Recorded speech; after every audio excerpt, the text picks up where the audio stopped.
Day 5 of the November 98 7-day retreat in Springwater.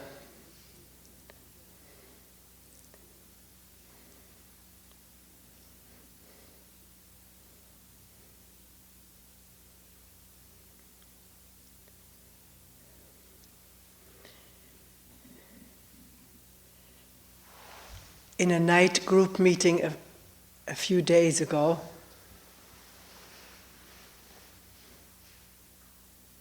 we talked about anger. It is one of the most frequent topics coming up, and one in which everybody, or almost everybody, participates. What to do with anger?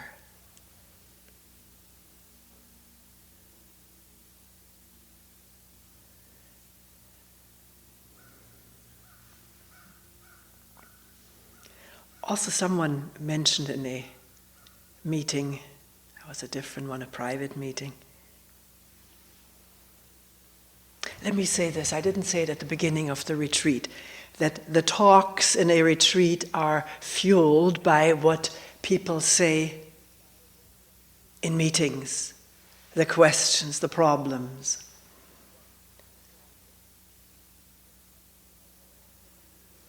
And I do not remember verbatim what one person says, but usually in an amazing way it happens that several people are on the same topic even in private meetings. So the question that comes up here in a talk may be a synthesis of many similar questions. So you may not quite recognize the way you put your question, which does not mean I didn't listen to you. I can't remember verbatim anyways. If there's ever something that you bring up or wish to bring up that you want to definitely not come up in a talk, then let me know, and I will try to remember that.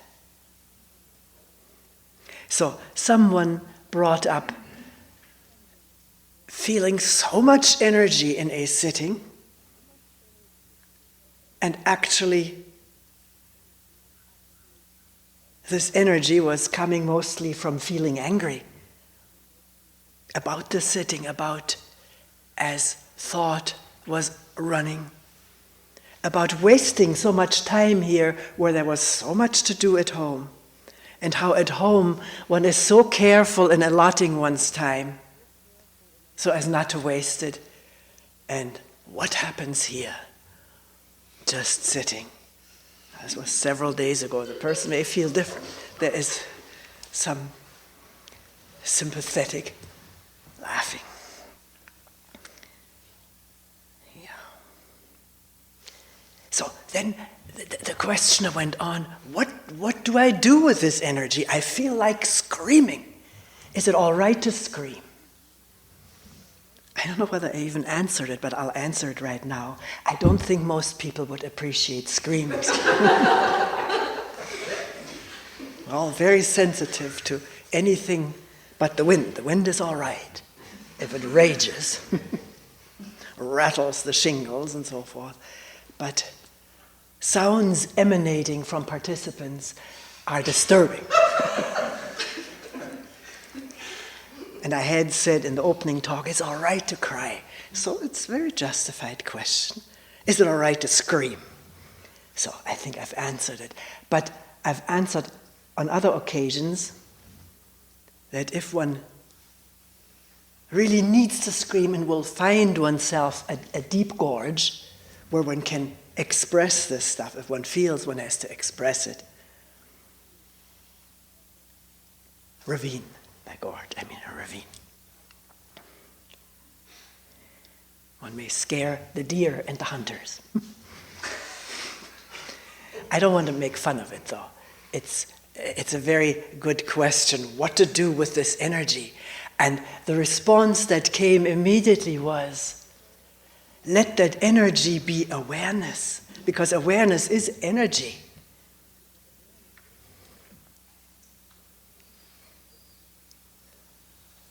with this, a memory comes up. I've mentioned it many times, but several of us may not have heard it or remember it. Being in a retreat many years ago, somebody came to me before the retreat to settle with me whether it was all right during the retreat to express anger in a meeting. I said, yes, it's all right to express anger in a meeting. So the person did come. He hadn't been to retreat in years, maybe because of that fear of running into anger and this impulse to express it. The retreat started, and sure enough, on one of the days he entered, and you could see by the pale, quivering face there was plenty of anger. He asked, can I express my anger at you? And as he was sitting down, we were both sitting. I said, have you ever looked at it? He didn't answer, and we sat quietly for something like seemed an eternity. And then he broke out into laughter and said, it doesn't have to be expressed.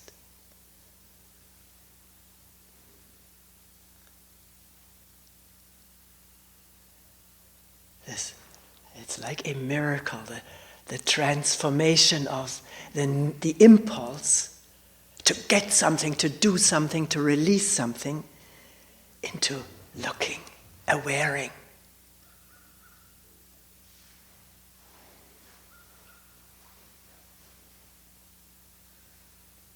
What finally came out was not a scream, but laughter.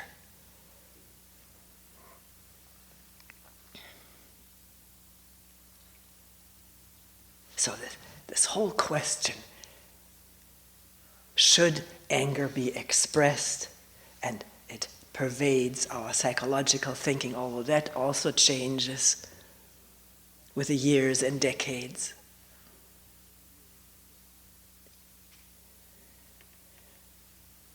I don't know whether it should be expressed or not, but very often it is expressed. What is anger? We all are familiar with it.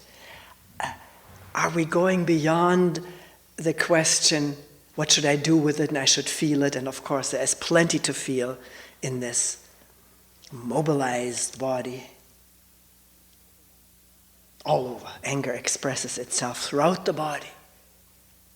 To feel it, not shut it down with willpower, because it's bad.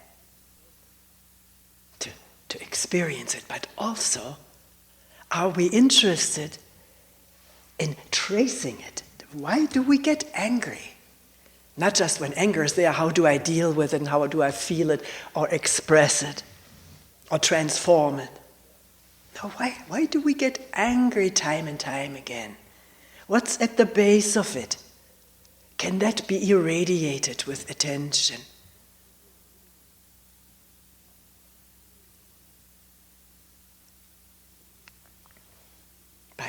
By looking at it, questioning it, and observing in the light of the question, what reveals itself is we function in set patterns. There are structures built up throughout the body-mind of how things are and how things should be, and what is right and what is wrong. This is inculcated into us from almost day one or month one, what is right and what is wrong. It may not be expressed verbally, but it expresses itself through the feelings of the mother and father. What is right brings goodness, smiles, warmth, acceptance, love. And what is wrong brings what is not that, rejection or hardness, sadness, pain, that which is not felt the same, that which does not feel the same as being loved and accepted. So, from early on, structures have developed in us of what is right to do, right to feel, and what is wrong. And of course, this is strongly established in schools, church, and our whole daily living together. This body-mind learns what is right, plus what is pleasurable for us, what we like and want, becomes what is to be maintained, to be gotten. And if these structures are interrupted or thwarted, what I feel is right is negated or transgressed by somebody else. The energy which keeps this system intact explodes. What he did is wrong. I could see it so interesting, beside observing it oneself. And when our grandchildren grew up, our grandson, a very obedient child, learned what is right and wrong, what to touch, what not to touch, how to be.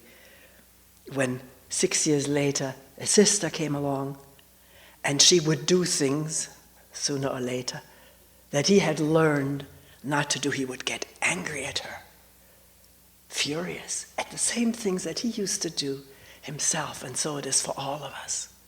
We cannot brook anymore when somebody does what we have painfully or easily learned is wrong. And the expression of it is an eruption of energy, trying to prevent something, to maintain something. In school, it's not like it used to be in most schools. Children were outright punished, physically punished, for giving wrong answers. At least some of them, where the teacher thought on purpose he or she gives the wrong answer.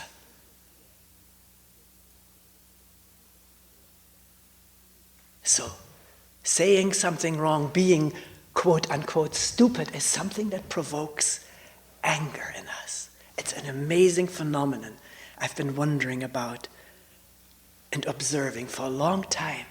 Why does one get angry when somebody else acts stupid? Or what we feel is stupid? Doesn't get it. I've explained it over and over, and they don't get it. This provokes anger for most of us, unless some understanding dawns. Because it interrupts our flow of proceeding, of working, because somebody bollocks us up the works.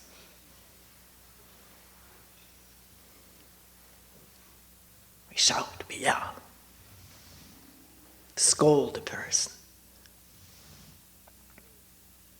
And often this kind of anger isn't even questioned very much. It's justified. Justified anger at people being the way they are, having the kind of ideologies they do, kind of belief systems. I remember being struck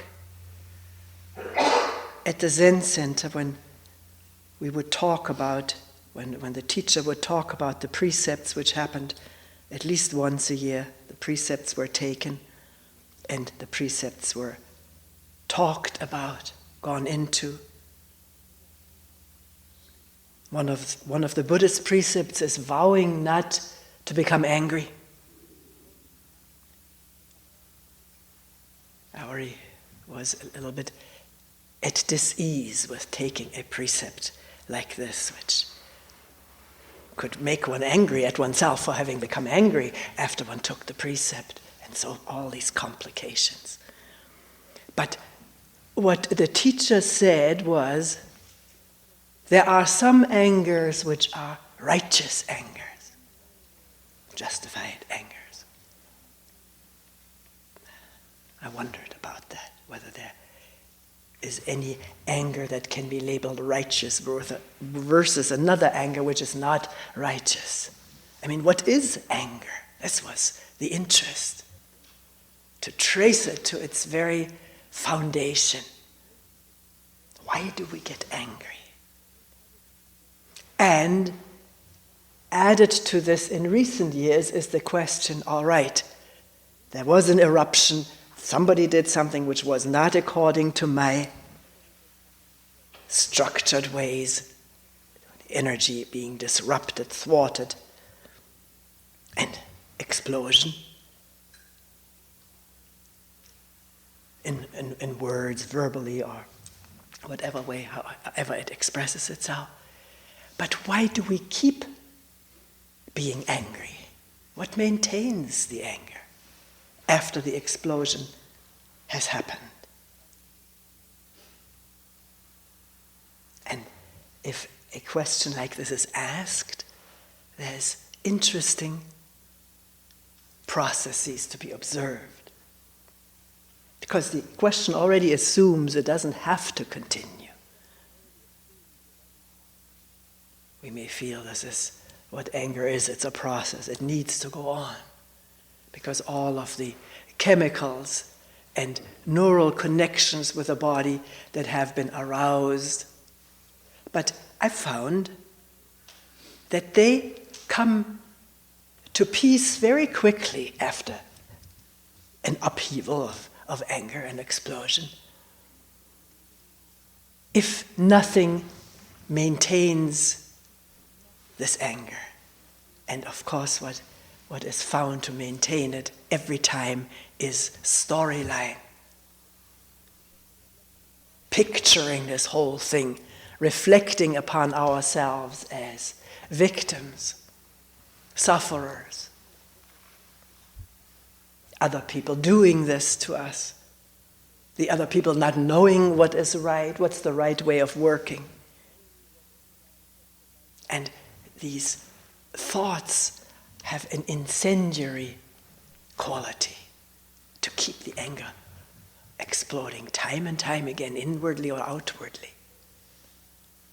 An incredible attachment to our stories about the incidents that happen. And finding, maybe to one's surprise when it's the first time one discovers it, that the emotion dissipates when the story ends. There may still be some physical stuff, but the physical stuff itself is no problem. This body has an amazing wisdom to bring its upsets into harmony again, to discharge the chemicals, absorb them, whatever all is going on physiologically. So can we become very discerning and interested in our anger maintenance? Oh, it's not ours, it's what thought and image and storyline accomplish. And the attachment to that. We don't want to be interrupted in that, or else we get angry. We want to share it with others. This is why it's so common, so popular to share our anger with people who will participate in it. Join us. Make us feel that the anger is justified.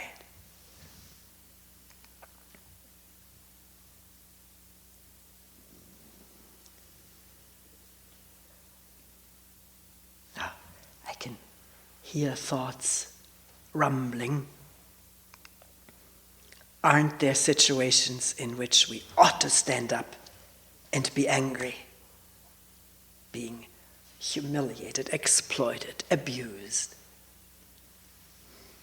I don't know what we ought to do. It is not a dictum.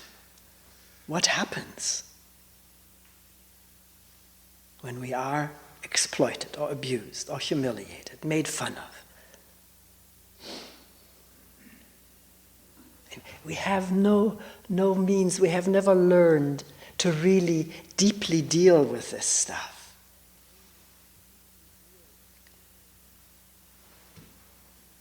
Because we're so used we're so used to it, we're so conditioned into either accepting it or exploding over it. There's only maybe recently more interest in what is going on in such a situation. What is going on for the exploiter, the abuser? Not to excuse them or to say, okay, go on because I understand you. But to sort of let the awareness enclose others. What is going on for them? And then we can talk with each other or react to each other in a much more intelligent way. Because anger, with all of its chemical substances, is not conducive to clear thinking. On the contrary, it brings about tremendous confusion in the mind.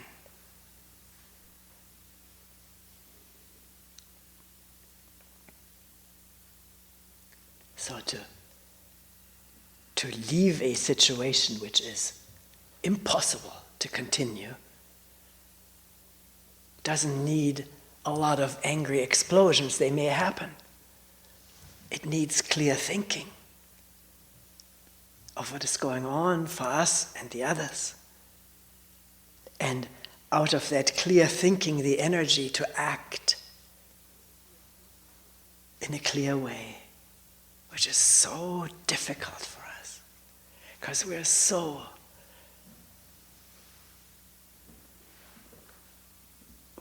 conditioned in our ways of reacting that we don't even know them. We are not really cognizant and conscious of them in the beginning. But that's not a final state of affairs. There can be more and more awareing of how we react and how then others react to us due to this reaction. These chain reactions, we all participate in it. To bring them to light and realize that when I talk like this, how can anybody else talk differently? They may be scared of me. We're scared of people who are angry. Then we may respond with anger ourselves out of this fear or withdraw. Maybe it's something worth looking at too, our fear of angry people. Usually we're just talking about being angry ourselves and how to express it. But most of us, because we've all been little children, are very deeply scared of someone angry. Reminds us of years of utter helplessness, utter dependence on grown-ups who explode in such unexplainable ways for children. So, fear of angry people. Well, we want to avoid them. We don't want to be near them anymore because the body reels with fear chemicals.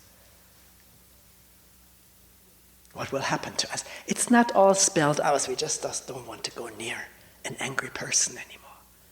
It's too upsetting.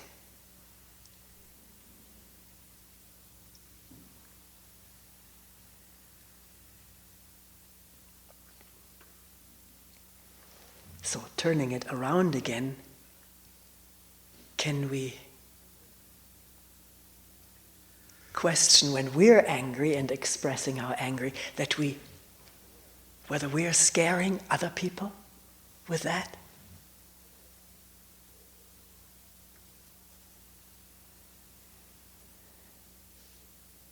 We may not want to do this. If we were aware of it, we would be more careful. So to sort of go underneath this whole scenario. I remember being so scared of my mother in my youth, early days, young days, into the teens. She was a very passionate woman, a lot of energy, and had a very, very hard time being the Jewish component of this family. It brought a lot of restrictions to us and to her. Her life, her career, it was all affected deeply. A very bright, ambitious woman, which all of this wasn't at all clear to me as a little child, but I can understand her outbursts of frustration and anger, particularly at my brother, half-brother, not half-cousin, who was taken into the family, who was, quote-unquote, stupid. That was his way of responding, reacting. Very painful experiences for the younger sister. I was very attached to my brother. I was attached to the maids we had, and my mother would express anger toward them. Until one day I was in my teens, my mother complaining about my sister, about something or other.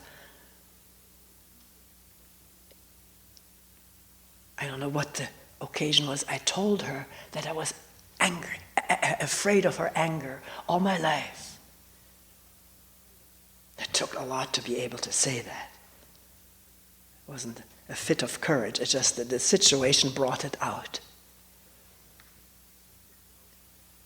And she was shocked. Her response was, I wasn't angry. She just completely disowned that she had not been aware of it, or else it just did not conform to her images of herself. And of course, right now, going into this whole memory thing, remembering that there were times with my mother where I was not afraid of her. We would sometimes go into the city to do shopping. We could take the streetcar, but if it was nice weather like today, we would walk through the streets. We would say, let's walk through the streets. And she held me by the hand, and it was such a wonderful feeling. There was no threat there from her at all. We were both out of the home situation, walking through the streets to town to buy things, delicacies. And I remember sometimes I would arrange the way she held my hand, and she would go along with it. And one time we were walking through a department store. It wasn't as fancy and glitzy as they are today. Pretty simple sort of boxes of displayed goods, and they were higher than I was. And she still held me by the hand, and we walked through these narrow aisles of displayed things. And suddenly, I felt a real sadness. Maybe not suddenly, I just felt it. Sadness of my mother looking for something that she couldn't find. It was sort of some early childhood intuition, which was, of course, overlaid by fear of outbursts of anger and dislike of her for that. And then, to make the story complete, I've mentioned it before, seeing her one day, we already had our son visiting in Switzerland, and seeing her in the dining room, standing there, and all imagery of her was absent. There was no image of her. There was just this beautiful woman, and so much love. I don't know, her love, my love, there was just so much love out of this imageless encounter. And there was no feeling that I had to conform to any image that she had of me. Not as a protest action, but as a natural occurrence. And from that day on, our relationship changed.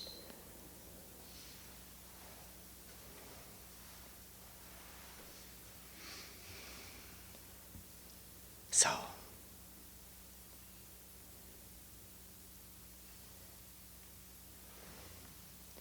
patience with our own anger and the anger of others, and replacing habitual reactions against it or for it by trying to understand it. And we are the best laboratory for this understanding, because anger wells up in all of us. Why? Not it shouldn't, but directly. Why? To trace it. Let it reveal itself.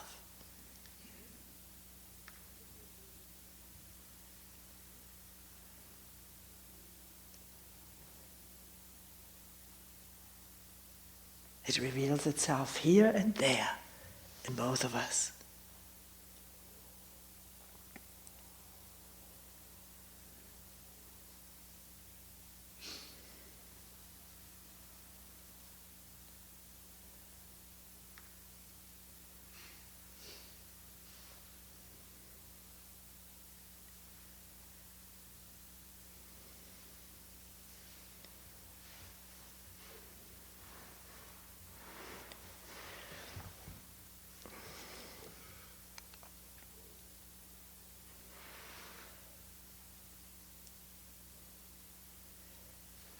Sometimes people say, I don't know whether there's something wrong with me, but I have no questions. Maybe one reads on the stationery, this is a center for meditative inquiry. We're in the process of getting a beautiful new sign for our entrance. The old one was vandalized, thrown away, stolen, whatever. It was gone one day. We've been without a sign for almost a year, half a year. Now we're getting a beautiful new sign. Maybe it'll be vandal-proof. We'll have to find out. The more ingenious the defenses, the more ingenious the offenses. We'll find out. Couldn't exactly surround it by barbed wire, could we? I wouldn't go with our image. So that sign also says Center for Meditative Inquiry and Retreats. Somehow it was decided to put that on there. Maybe to scare the vandals away. I don't know how it came about. Because before we just said Springwater Center. So then, reading this, seeing this, hearing this, I talk about questioning all the time. And someone comes here and sits quite peacefully, loves the quiet, really savors it. The walks, the beauty. Last night, the moon, it was smashing, shattering, such beauty. These hills all lit up by full moonlight. And then our conditioned question and doubt, maybe I'm doing something wrong by not having a question.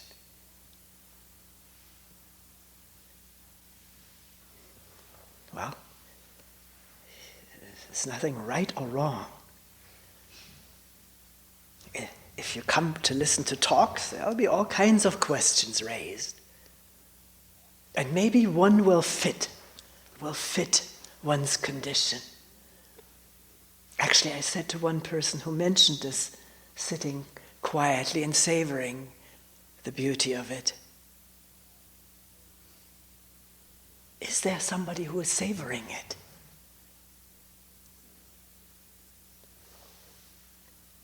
It's not an artificial question. One can make an artificial question out of it. Who is savoring it?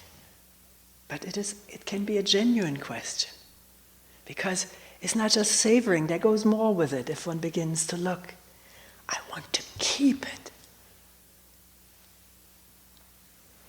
repeat it if it's not there, if I feel upset. Where was that quiet? How can I get it back? And to question these ongoings in the mind, which always come from a center of me-ness, which is separate from the rest of life. One may not realize this at the beginning. And as I said, I'm not trying to impose any artificial questions upon anyone. It has to be genuinely felt. Like, why do I get angry all the time? We spent the whole talk about it. And not just as a rhetorical question, but a question that goes inward with seeing eyes and open ears to find out more about a human being in relationship with other human beings like you and me.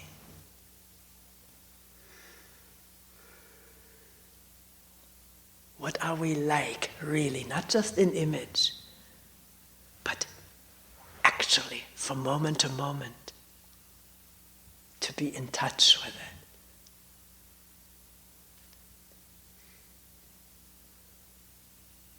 And if, as some people say, I'm not really in touch with it, then why not? What's in the way? It's a natural question. It is not to be answered, it is to be left there as an opening to look.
We will end here for today.